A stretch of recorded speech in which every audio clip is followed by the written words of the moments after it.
Yo, sup yo.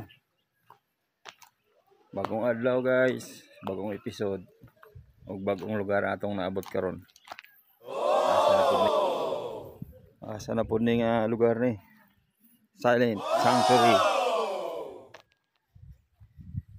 Dito sa kwan. Anong lugar to? Kabinte. Ganda rin dito.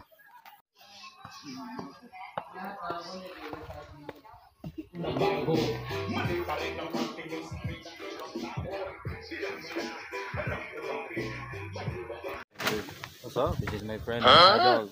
Kate, our star player. Rookie.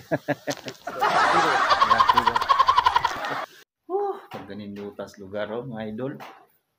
Bugnaw kayo, napay kaya ko. Nasa diri mga idol. So ayan na to ni karon. Like nya, diri daghang tilapia. Mingwit ka ba, mingwit? Sugba? Ulutan ba? Ayan na to na, makuha tag. Ganun na sila relaxing. Talingkod. Relax. Ah, sarap.